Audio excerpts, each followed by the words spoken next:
আসসালামু আলাইকুম। সংবাদে আপনাদের সবাইকে স্বাগত জানাচ্ছি। আমি ফিরোজ তোহা। শুরুতেই সংবাদ শিরোনাম। দখলদার ইসরায়েলি বাহিনী ফিলিস্তিন এবং ইরানের মধ্যে ভয়াবহ যুদ্ধ চলছে।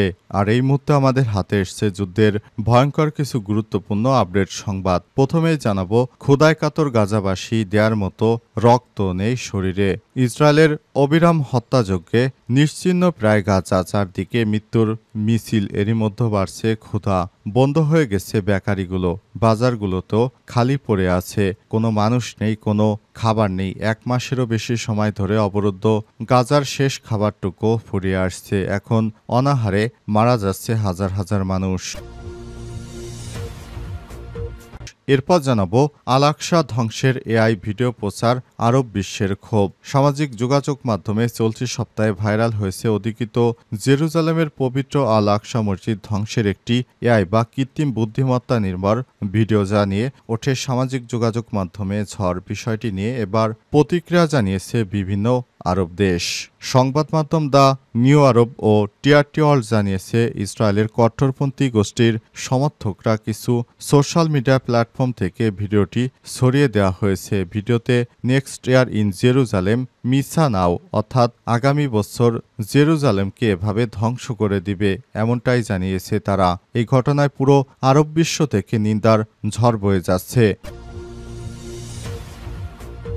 এদিকে কাশ্মীরে হামলা, যা বললেন ট্রাম্প। জম্মু এবং কাশ্মীরে এক নৃশংস সন্ত্রাসী হামলায় কয়েক ডজন পর্যটক এবং এক গোয়েন্দা কর্মকর্তা নিহত হয়েছে। পর্যটন শহর পহেলগামে সন্ত্রাসীদের গুলিতে ২৬ জন নিহত এবং আরও বেশ কয়েকজন আহত হয়েছে। এ অবস্থায় ডোনাল্ড ট্রাম্প তার প্রতিক্রিয়া জানিয়েছে। এ বিষয়ে গুরুত্বপূর্ণ সংবাদ জানাবো, সঙ্গেই থাকুন। এবারে জানাবো, যুক্তরাষ্ট্রে উড়োজাহাজে আগুন। যুক্তরাষ্ট্রের ফ্লোরিডায় অরল্যান্ডো আন্তর্জাতিক বিমানবন্দরে উড্ডয়নের সময় ডেল্টা এয়ারলাইন্সের প্রায় ৩০০ যাত্রীবাহী একটি উড়োজাহাজের ইঞ্জিনে ভয়াবহ আগুন ধরে যায়। আজ এই উড়োজাহাজটিতে থাকা ২৯৪ জন যাত্রী সবাই অল্পের জন্য প্রাণে রক্ষা পায়। এবং সর্বশেষ জানাবো, ঐক্যমত কমিশনের ৭৩টি সংস্কার প্রস্তাবে আপত্তি বিএনপির। ৫ সংস্কার কমিশনের ৬৯১টি সংস্কার প্রস্তাবে ৫০০টির বেশি প্রস্তাবে একমত হয়েছে বিএনপি। আপত্তি জানিয়েছে ৭৩টিতে। আজ ঐক্যমত কমিশনের দ্বিতীয় দফায় বৈঠকের দিনে বৈঠক শেষে সব কথা বলেছেন বিএনপির জাতীয় স্থায়ী কমিটির সদস্য সালাউদ্দিন। প্রিয় দর্শক, এতক্ষণ শুনছিলেন সংবাদ শিরোনাম, এবারে বিস্তারিত। তবে তার আগে বন্ধুরা, অনুরোধ থাকবে এই সংবাদটিতে একটি লাইক দিন। এই চ্যানেলে আপনি নতুন হয়ে থাকলে আমাদের সংবাদটি দেখতে দেখতে চ্যানেলটি সাবস্ক্রাইব করে রাখুন। কমেন্ট করে বন্ধুরা আপনার মূল্যবান মতামত জানিয়ে দিন আপনি বিশ্বের কোন দেশ থেকে বা বাংলাদেশের কোন স্থান থেকে আমাদের সংবাদটি দেখছেন এবং শুনছেন। গাজা যুদ্ধে আপনি যদি নিরীহ ফিলিস্তিনিদের ভালোবেসে থাকেন বন্ধুরা, কমেন্টে ইয়েস লিখে বিশ্ববাসীকে জানিয়ে দিন। এবারে বিস্তারিত। ক্ষুধায় কাতর গাজাবাসী দেয়ার মতো রক্ত নেই শরীরে। ইসরায়েলের অবিরাম হত্যাযজ্ঞে নিশ্চিহ্ন প্রায় গাজা, চারদিকে মৃত্যুর মিছিল। এরই মধ্যে বাড়ছে ক্ষুধা। বন্ধ হয়ে গেছে বেকারিগুলো, বাজারগুলো খালি পড়ে আছে। 1 মাসের বেশি সময় অবরুদ্ধ গাজার শেষ খাবারটুকু ফুরিয়ে আসছে। খাদ্যের অভাবে ইতিমধ্যেই শারীরিকভাবে ভেঙে পড়েছে গাজার বাসিন্দারা। একবেলা আধপেটা খেয়ে দেখা দিয়েছে তীব্র অপুষ্টি, যার জেরে ক্রমবর্ধমান আহত প্রতিবেশী প্রিয়জনের রক্ত দিতে পারছে না গাজাবাসী। খাদ্য অভাবে সৃষ্ট অপুষ্টির কারণে রক্ত কমে গেছে তাদের নিজের শরীরেই। মার্কিন সংবাদ সংস্থা এপির এক প্রতিবেদনে বলা হয়েছে, অবরুদ্ধ গাজা ভূখণ্ডে ক্রমবর্ধমান চাহিদা থাকা সত্ত্বেও ইসরায়েলের চলমান অবরোধ এবং অনাহারের অভিযানের ফলে সৃষ্ট তীব্র অপুষ্টি অনেক ফিলিস্তিনিকে রক্ত দিতে বাধা দিচ্ছে। ২০২৩ সালে অক্টোবর যুদ্ধ শুরুর পর গাজা সম্পূর্ণ অবরোধ আরোপ করে ইসরায়েল খাদ্য পানি পানি, জ্বালানি এবং মানবিক সাহায্য প্রবেশের পথ বন্ধ করে দেয় বর্বর সেনারা। পরবর্তী সময়ে থেমে থেমে কিছু ত্রাণ সরবরাহ অব্যাহত থাকলেও 2 মার্চ থেকে আবারও পূর্ণ অবরোধ পুনর্বহাল করে ইসরায়েলেতে আবারও তীব্র খাদ্য সংকটে পড়ে গাজাবাসী, যার সরাসরি প্রভাব পড়েছে রক্তদান কর্মসূচিতেও। অপুষ্টির কারণে গাজার অনেকেই রক্তদান করতে অক্ষম। এ কারণে রক্তের অভাবে সেখানে মানুষ মারা যাচ্ছে, চাহিদা মেটাতে ব্যর্থ হচ্ছে।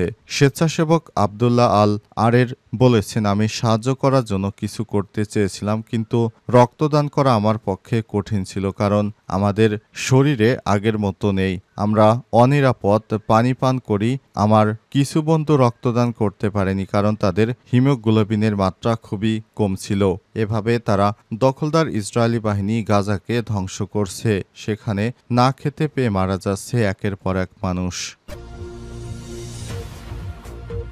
আল-আকসা মসজিদ ধ্বংসের এআই ভিডিও প্রচার, আরব বিশ্বের ক্ষোভ। সামাজিক যোগাযোগ মাধ্যমে চলতি সপ্তাহে ভাইরাল হয় অধিকৃত জেরুজালেমের পবিত্র আল-আকসা মসজিদ ধ্বংসের একটি এআই বা কৃত্রিম বুদ্ধিমত্তার ভিডিও, যা নিয়ে আলোচনা সমালোচনা ঝড় ওঠে। বিষয়টি নিয়ে এবার প্রতিক্রিয়া জানিয়েছে বিভিন্ন আরব দেশ।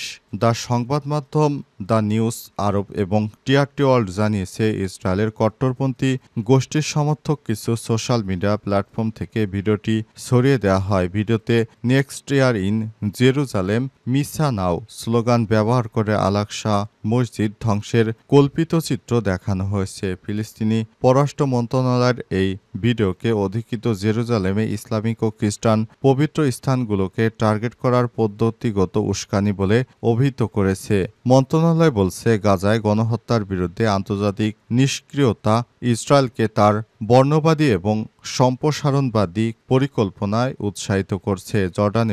জর্ডান এই ঘটনাকে বর্ণনা করেছেন চরমপন্থী বর্ণবাদী উস্কানি হিসেবে। দেশটির সরকার জানিয়েছে, ইসরায়েল বসতি স্থাপনকারী গোষ্ঠীগুলোর এমন কর্মকাণ্ড আঞ্চলিক স্থিতিশীলতাকে হুমকির মুখে ফেলবে। এ সময় তারা আরও বলেছে, এ ধরনের কর্মকাণ্ড পুরো মুসলিম বিশ্বর অন্তরকে ব্যথিত করেছে। আরব দেশগুলো একযোগে এই প্রচারণার বিরুদ্ধে আন্তর্জাতিক সম্প্রদায়ের কার্যকর প্রতিক্রিয়ার দাবি করেছে। কাতারের পররাষ্ট্র মন্ত্রণালয়ের এক বিবৃতিতে বলা হয়েছে, ইসরায়েলি দখলদারের সঙ্গে সংশ্লিষ্ট গোষ্ঠীগুলো পবিত্র আল-আকসা মসজিদ ধ্বংস করে মন্দির নির্মাণের পরিকল্পনা অতি উদ্বেগজনক এবং সহিংসতা আরও বাড়িয়ে দিতে পারে।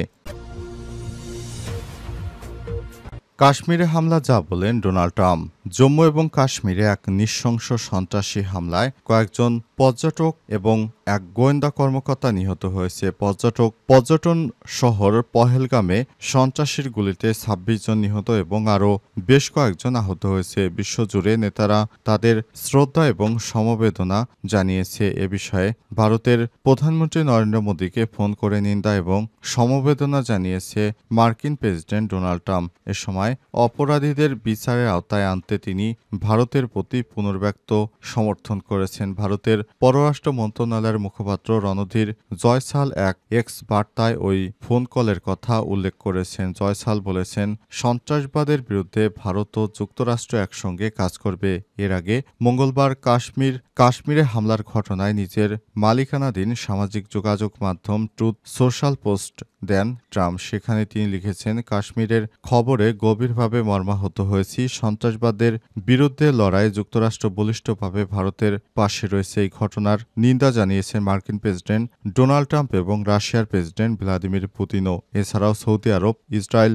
ইতালি, সংযুক্ত আরব আমিরাত সহ বিশ্বের বিভিন্ন দেশ এই হামলার নিন্দা জানিয়েছে। প্রসঙ্গত, মঙ্গলবার বিকেলে ভারত নিয়ন্ত্রিত কাশ্মীরের পেহেলগামে বৈশারণে পর্যটকদের উপর হামলা করে বন্দুকধারীরা। এ সময় ওই স্থানে ১৬ জন নিহত হয় এবং অন্তত আরও ২০ থেকে ২৫ জন আহত অবস্থায় তাদেরকে হাসপাতালে নেওয়ার পর মৃতের সংখ্যা বেড়ে ২৬ জনে পৌঁছেছে। আরও বেশ কয়েকজনের অবস্থা এখনও গুরুতর থাকায় তাদের অবস্থাও আশঙ্কাজনক। যুক্তরাষ্ট্রের উড়োজাহাজে আগুন। যুক্তরাষ্ট্রের ফ্লোরিডার অরল্যান্ডো আন্তর্জাতিক বন্দরে উড্ডয়নের সময় ডেল্টা এয়ারলাইন্সের প্রায় ৩০০ যাত্রীবাহী একটি উড়োজাহাজের ইঞ্জিনে ভয়াবহ আগুন ধরে যায়। আজ এই ঘটনায় উড়োজাহাজটিতে থাকা ২৯৪ জন যাত্রী সবাই অল্পের জন্য প্রাণে রক্ষা পেয়েছে। ফেডারেল এভিয়েশন অ্যাডমিনিস্ট্রেশন জানায়, স্থানীয় সময় সকাল ১১টা ১৫ আটলান্টাগামী ফ্লাইটে ১২১৩ এর একটি ইঞ্জিন থেকে আগুনের শিখা দেখা যায়। সঙ্গে সঙ্গে জরুরি স্লাইড ব্যবহার করে যাত্রীদের নামিয়ে আনা হয়। এয়ারবাস এ330 মডেলের উড়োজাহাজটিতে ২৮২ জন যাত্রী, ১২ জন ক্রু ছিলেন। প্রাথমিকভাবে কেউ আহত হয়নি বলে জানিয়েছে এফএএ। সামাজিক যোগাযোগ মাধ্যমে ছড়িয়ে পড়া একাধিক ভিডিওতে দেখা গেছে উড়োজাহাজটির পেছনের দিক থেকে আগুনের সূত্রপাত হয়েছে। যাত্রীরা দ্রুত স্লাইডার দিয়ে বেরিয়ে আসছেন। ঐক্যমত্য কমিশনের ৭৩টি সংস্কার প্রস্তাবে আপত্তি বিএনপির। ৫ সংস্কার কমিশনের ৬৯১টি সংস্কার প্রস্তাবের মধ্যে ৫০০টির বেশি প্রস্তাবে একমত হয়েছে বিএনপি। আপত্তি জানিয়েছে ৭৩টিতে। আজ ঐক্যমত্য কমিশনের দ্বিতীয় দফায় তৃতীয় দিনে বৈঠক শেষে বৈঠকে সেসব কথা বলে বিএনপির স্থায়ী কমিটির সদস্য সালাউদ্দিন। এর আগে ৫ কমিশনের দেওয়া সংস্কার প্রস্তাবনায় তৃতীয় দিনের মতো ঐক্যমত্য কমিশনের সঙ্গে বৈঠক করে বিএনপি। বৈঠক শেষে দলটির স্থায়ী কমিটির সদস্য সালাউদ্দিন আহমেদ সাংবাদিকদের বলেছেন, রাষ্ট্রের সংস্থায় বিচার বিভাগকে মুক্ত করতে চায় না বিএনপি। জ্যেষ্ঠ একজন নয়, প্রবীণ ৩ সদস্যের প্যানেল থেকে যোগ্য একজনকে প্রধান বিচারপতি নিয়োগের পক্ষে তারা রাষ্ট্রপতির অভিশংসনের ২ কক্ষের ২/৩ ভোটের বিধান চায়। উল্লেখ করে সালাউদ্দিন জানান, রাষ্ট্রপতির প্রধানমন্ত্রীর উপর নির্ভরশীলতা কমানোর পক্ষে তারা। আর জরুরি অবস্থা জারি প্রশ্নে জাতীয় সাংবিধানিক কাউন্সিলকে জড়িত রাখতে চায় না বিএনপি। এছাড়াও সংবিধানকে ২ কক্ষে ভাগ করে উচ্চ কক্ষের নাম সিনেট ও নিম্ন কক্ষের নাম পার্লামেন্টে করার পক্ষে মত দিয়েছে দলটি।